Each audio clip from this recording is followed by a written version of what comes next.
2013 में मैंने अपनी बीटेक कंप्लीट की फ्रॉम आईआईटी बीएचयू और उसके बाद मेरी जॉब लग गई एक पीएसयू कंपनी में, है ना। अब पीएसयू कंपनी में जॉब लगना was like a dream come true for me, है ना। बहुत ज़्यादा खुशी हुई कि भाई पीएसयू में जॉब लग गई है। घर पर भी सब लोग बहुत ज़्यादा खुश थे कि भाई क्या बात है, सरकारी नौकरी लग गई लाइफ में, अब और चाहिए ही क्या है, सरकारी नौकरी लग गई बस लाइफ सेट है। हाँ, आई वॉज वेरी हैप्पी, मैंने ज्वाइन कर लिया उधर।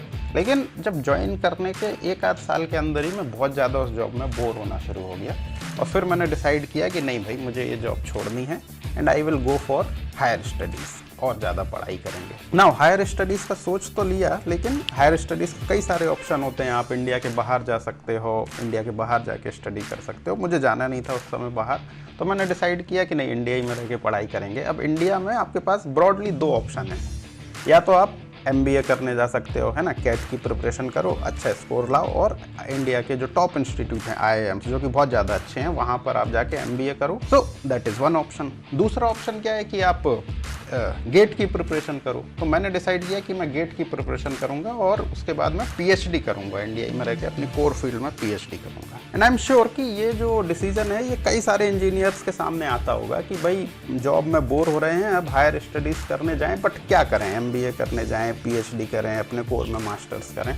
सो in this video we are going to discuss 3 reason, ऐसे 3 रीजन हम लोग डिस्कस करेंगे जिसके बेस पे मैंने ये डिसाइड किया कि I will go for PhD and not MBA. Okay, तो अगर रीज़न नंबर 1 की बात करें तो आई लव साइंस। मेरे को साइंस बहुत ज़्यादा पसंद है, बचपन से ही साइंस काफ़ी पसंद रही है। सी बचपन में लोग जब उनसे पूछते हैं कि आप बड़े होके क्या बनोगे, तो वे जनरली इससे ऐसे ही कुछ भी बड़ा बड़ा फेंकते हैं। सो आई यूज्ड टू से कि साइंटिस्ट बनेंगे, बट साइंटिस्ट बनते कैसे उस समय ये भी नहीं पता रहता है कि ये लोग साइंटिस्ट जो होते हैं ये लोग करते क्या हैं, है ना। आगे चल के पता चला ये सब भाई बड़े बड़े जो भी साइंटिस्ट हैं दे ऑल आर प्रोफेसर, वो किसी ना किसी अच्छी यूनिवर्सिटी में प्रोफेसर हैं। तो आई डिसाइडेड कि चलो प्रोफेसर बनेंगे। प्रोफेसर बनने के लिए पीएचडी करना पड़ेगा, मटेरियल्स इंजीनियरिंग पसंद है ही, तो चलो उसमें पीएचडी करते हैं। तो that was the first reason जिसकी वजह से मैंने डिसाइड किया कि चलो पीएचडी करते हैं।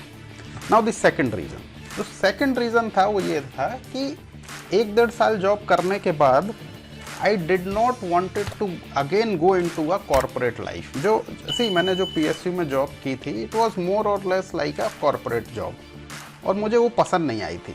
तो उसके बाद मैंने सोचा कि अगर मैं अब भले ही मैं एमबीए करने चला जाऊं तो 1-2 साल बाद फिर मुझे इसी तरीके की जॉब्स में आना पड़ेगा। ऑल्दो कई बहुत सारी अच्छी कंपनीज हैं, बट जो कॉरपोरेट लाइफ है वो मुझे इतनी पसंद नहीं है।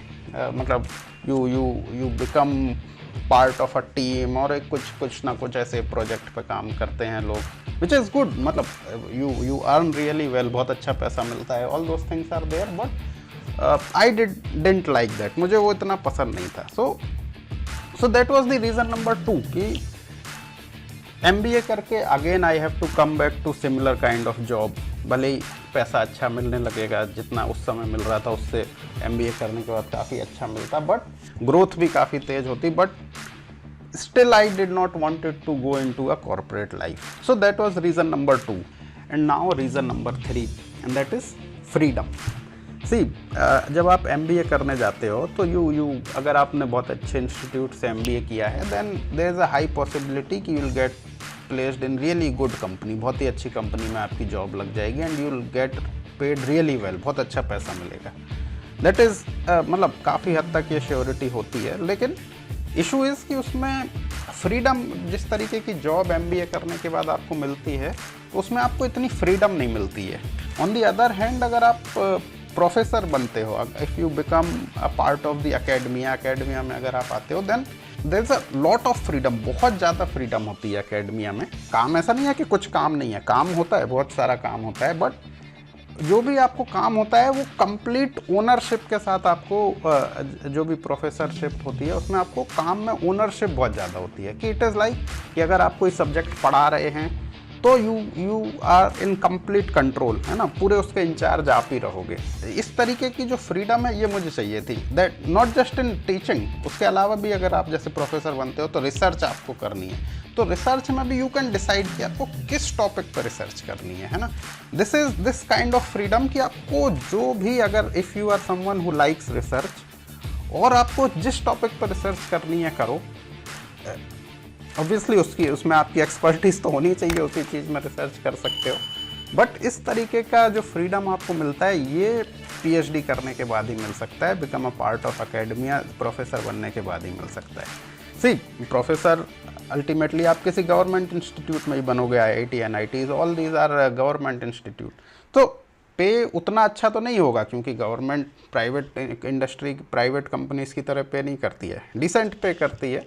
But the kind of freedom जो आपको मिलती है प्रोफेसर बनने के बाद वो एकदम अनपैरेलल है किसी भी और जॉब के कंपैरिजन में।